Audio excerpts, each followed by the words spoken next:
Hello everyone, आज insulin के बारे में बात करने वाले हैं। इंसुलिन, देखो भाई, इंसुलिन के बारे में बात करना क्यों ज़रूरी है? क्योंकि insulin is hashtag number one fat loss hormone. Insulin भाइयों हमारा number one fat loss hormone है। इस स्टेटमेंट से मैं क्या आपको दर्शाना चाहता हूँ कि भाई इंसुलिन है ना, जो हमारी बॉडी में कितनी चर्बी आ रही है, कितनी जा रही है, ये सारी चीज़ें इंसुलिन के ऊपर डिपेंड करती हैं। ठीक है भाई, insulin number one fat loss का हार्मोन है। ठीक है, it is the king of fat loss hormone. तो हम इसे कंट्रोल कर सकते हैं एंड ये पूरी तरह हमारे बस में है। तो ये चीज़ भी कोई ज़्यादा मायने वाली चीज़ नहीं है, मतलब डरने वाली चीज़ नहीं है। इसे कंट्रोल कर सकते हैं हम सिंपल डाइट के थ्रू, कोई ड्रग वगैरह लेने की ज़रूरत नहीं है। And number two is catecholamines. Catecholamines क्या होते हैं भाई? कैटेकोलेमाइंस को आप कैटेगराइज कर सकते हो जैसे कि एड्रीनालिन, जिसके ऊपर बहुत ज़्यादा आजकल रीलें बनती हैं, ठीक है, इंस्टाग्राम पे। एंड नोर एड्रीनालिन, पता नहीं स्पेलिंग क्या होते हैं वैंचुअल, लेकिन यही होता है। कैटेकोलेमाइंस, एड्रीनालिन, नोर एड्रीनालिन, मतलब यही है जो है। ठीक है, बाकी बाकी कोई भी हार्मोन का हमारे फैट लॉस के ऊपर इतना ज़्यादा इफेक्ट नहीं होता। एक और हार्मोन होता है, चलो उसके बारे में भी आपको बता दूं, दैट इज़ लेप्टिन। ठीक है, एंड फिर कोलिस कोलिस काइनेसिस, ऐसे कुछ हार्मोन्स होते हैं। ठीक है, लेप्टिन हो गया, cholecystokinin, and there is also peptide, peptide Y Y. तो ये फैट लॉस के हार्मोन होते हैं, इनको मैं एक एक करके एक्सप्लेन करूँगा वीडियो सीरीज़ में। सबसे पहले मैं चाहता हूँ कि मैं इंसुलिन की बात करूँ, क्योंकि इंसुलिन एक बहुत ही ज़्यादा अंडर डिस्कस्ड हार्मोन है हमारी डिस्कशन में। ठीक है भाई, इंसुलिन के ऊपर बात करना काफ़ी ज़्यादा ज़रूरी समझता हूँ मैं। तो मैं इस वीडियो में इंसुलिन के ऊपर बात करता हूँ। चलिए इंसुलिन के ऊपर चर्चा शुरू करते हैं। देखो भाई, इंसुलिन क्या होता है? Insulin is a blood sugar regulating hormone.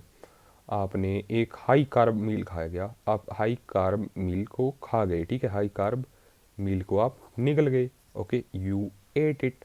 उसके बाद क्या होगा भाई? क्या होगा उसके बाद? उसके बाद आपकी बॉडी जो कार्ब्स है ना, जो कार्ब्स है ये कॉम्प्लेक्स शुगर होती है, आपको पता है? पता ही होगा आपको। कार्ब्स एक कॉम्प्लेक्स शुगर होती है एंड वो कॉम्प्लेक्स शुगर ब्रेक होना शुरू हो जाती है ग्लूकोस में। Glucose baby, glucose. ठीक है, सो कार्ब्स की टूट के बन गई हमारे पास, क्या बन गया? ग्लूकोस। एंड ग्लूकोस हमारी बॉडी के लिए होता है toxic if it is in our blood, and huge amount of glucose is in सुनो मेरी बात, अगर ब्लड में बहुत ज़्यादा ग्लूकोज है तो वो हमारे लिए टॉक्सिक है। ठीक है, तो हाई कार्ब मील के बाद यही होता है, हमारे ब्लड में बहुत ज़्यादा ग्लूकोज हो जाता है। तो फिर हमारी बॉडी क्या कहती है कि भाई कोई जुगाड़ करते हैं, कोई जुगाड़ करते हैं। ठीक है, हमारे ग्लूकोज तो हमें निकालना पड़ेगा ब्लड स्ट्रीम से, नहीं तो हम मर सकते हैं। तो इसलिए हमारी बॉडी ने क्या जुगाड़ बनाया है कि ये मान लो आपका ब्लड है, ठीक है, ये ब्लड है,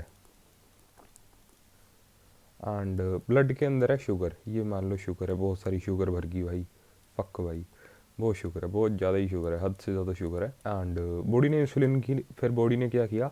बॉडी ने बना दिया इंसुलिन। ठीक है, बॉडी ने इंसुलिन बना दिया हमारी ने। अगर हमारे मान लो ये टाइम विद ये हमारी ब्लड शुगर का ग्राफ है। ठीक है, तो जैसे हमने हाई कार्ब मील खाया, देन हमारी ब्लड शुगर बिल्कुल राइज करेगी एंड नीचे चले जाएगी फिर। ठीक है, so blood stream with carbs का ग्राफ है ये। ठीक है, कार्बोहाइड्रेट्स के साथ ऐसे होगा कुछ। तो ये कम हुई कैसे वैसे? कैसे कम हुई ये? हमारी बॉडी ने इंसुलिन सिक्रीट किया। इंसुलिन हमारी पेनक्रियाज में बनता है। ठीक है, पेनक्रियाज में बनता है अल्फा रिसेप्टर। ठीक है, समझ रहे हो? तो इंसुलिन पेंक्रियास में बनता है, पेंक्रियास ने इंसुलिन बनाया। इंसुलिन ने क्या किया? इंसुलिन ने जो ये हमारी बॉडी में शुगर है, शुगर को निकाला ब्लड से, body transported it into the cells, cells में ट्रांसपोर्ट कर दिया, muscle cells basically. And body stored glycogen. Glycogen क्या होता है? ग्लाइकोजन हमारी बॉडी में जो कार्ब्स होते हैं ना, वही होता है बेसिकली ग्लाइकोजन। कार्ब्स को, कॉम्प्लेक्स कार्ब्स को ग्लूकोज में ब्रेक किया एंड ग्लूकोज को फिर जोड़ के फिर दोबारा ग्लाइकोजन बना दिया बॉडी ने, ताकि अगर फ्यूचर में कुछ ज़रूरत पड़े तो फिर बॉडी यूज़ कर पाए ग्लाइकोजन को, ठीक है। तो ये कर दिया इंसुलिन ने काम, एंड यही बेसिकली इंसुलिन का काम होता है कि इंसुलिन हमारी ब्लड शुगर को गिराता है, ठीक है। लेकिन आप ये देख रहे हो कि जितने टाइम इंसुलिन हाई है उतने टाइम हमारी बॉडी एक चीज़ स्टोर कर रही है। इसका मतलब क्या है कि इंसुलिन एक स्टोरिंग हार्मोन है, you are right. So insulin एक स्टोरिंग हार्मोन है, ना कि एक लूजिंग हार्मोन है। तो अगर हम फैट को लूज करना चाहते हैं तो हमारा इंसुलिन लो होना चाहिए। Let us talk about some other shit. Let us suppose कि आपको खाना खाए हुए 16 आवर्स हो चुके हैं, ग्लाइकोजन है लो, ठीक है। आपका ये ग्लाइकोजन का ग्राफ है, ग्लाइकोजन विद टाइम फास्टेड, ठीक है। पहले ग्लाइकोजन पूरा बहुत बेस लाइन है, ये बेस लाइन है, ठीक है, बेस लाइन है, ओके। एंड लेट अस से योर ग्लाइकोजन वाज जैक्ड, ठीक है, पूरा पूरा भरा हुआ था वैंचोद, ठीक है, पूरा ग्लाइकोजन भरा हुआ है। फिर उसके साथ टाइम के साथ साथ नीचे नीचे आना शुरू हो गया, नीचे आना शुरू हो गया। एक टाइम ऐसा आएगा, ठीक है, 16 आवर्स से लेकर 32 आवर्स में के बीच में, depending upon how much glycogen you have.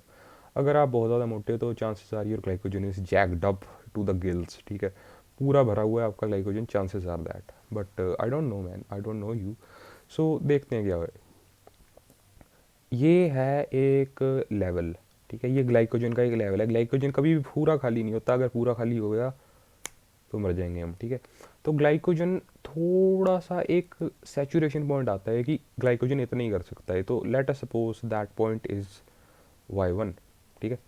तो ग्लाइकोजन इतना गिर गया, ठीक है। लेट अस सपोज द जब पूरा जैक्ड था तब y2 था। So y2 minus y1 is equal to delta y।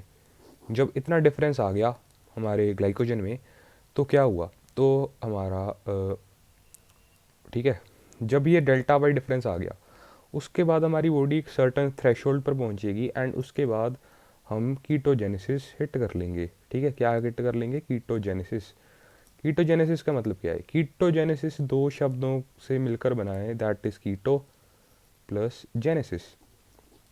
हमारी बॉडी कीटोन्स बनाना शुरू कर देती है। फिर कीटोन्स क्या होते हैं? जो फैट है ना वो हमारा वो है free fatty acid. And free fatty acid जो है हमारा, जो सेल्स हैं हमारे, जो कि ये चर्बी होती है बेसिकली, तो फ्री फैटी एसिड हमारे लिवर में जाते हैं। बेसिकली फ्री फैटी एसिड क्या करते हैं? लिवर में जाते हैं एंड लिवर में बन जाते हैं कीटोन्स, ठीक है। रुक जाओ, इलस्ट्रेट नहीं कर पा रहा अच्छी तरह से, यहाँ पर करता हूँ, ठीक है। कीटोन्स, कीटोन्स, रुक जाओ, fuck man. First of all free fatty acid जाता है लिवर में, लिवर में जाकर वो बन जाता है कीटोन, ठीक है। तो कन्वर्जन होगी फ्री फैटी एसिड की कीटोन में। देखो, कुदरत ने हमें ऐसा निर्माण किया है, हमारा कुदरत ने हमें ऐसा बनाया है कि अगर हमारे पास खाना नहीं है तो हमारी बॉडी फ्री फैटी एसिड या फिर जो चर्बी है उसे ब्रेक डाउन करके हमें काफ़ी ज़्यादा लंबे समय तक ज़िंदा रख सके, ठीक है। इसीलिए बॉडी ने ग्लाइकोजन बनाया है। तो मैं क्या कह रहा था कि फ्री फैटी एसिड है वो कीटोन बन गए। कीटोन है ना जो हमारा, ये हमारे नर्वस सिस्टम को फ्यूल करता है। क्योंकि अगर आप किसी भी और जानवर को देखोगे ना तो वो फैट्स को कीटोन में कन्वर्ट नहीं करते, उनके ब्रेन को चलने के लिए शुगर ही चाहिए होती है। लेकिन हमारा ब्रेन ऐसा डेवलप हुआ है हम ह्यूमंस का कि हम कीटोन्स के ऊपर चल सकता है हमारा ब्रेन, ठीक है। नर्वस सिस्टम भी हमारा कीटोन्स के ऊपर चल सकता है। तो हमारी बॉडी ने ये डराइव्ड प्रोडक्ट बनाया है एक। तो कीटोन्स के ऊपर हमारा जो, मान लो this is brain and this can work on ketones. Ketones कितने तरह के होते हैं? वैसे आपको इससे मतलब तो कोई है नहीं, लेकिन मैं नाम बता देता हूँ आपको। कीटोन्स होते हैं 3 तरह के, aceto acetate, acetone and buta hydroxy butyrate, ठीक है। ये 3 तरह के कीटोन्स होते हैं। आपको इनसे कोई लेना देना नहीं है, ठीक है भाई। ये बायोकेमिस्ट्री की चीज़ें हैं, आपको करना है fat loss, you are a regular human being. So what you have to learn is कि ऐसे होता है फैट लॉस शुरू, ठीक है। इंसुलिन नीचे गया, फास्टिंग की आपने, या फिर अगर आपने कीटोजेनिक डाइट की है तो थोड़ा लंबा टाइम लगेगा। So it can take up to 48 hours और 72 hours. But once you have reach that threshold तो चर्बी लूज होनी स्टार्ट हो जाएगी। ये काम होता है इंसुलिन का। तो समझ रहे हो आप क्या कह रहा हूँ मैं? Can you feel the intensity of this video? If you can then like this video. ख़त्म होती है ये वीडियो यहाँ।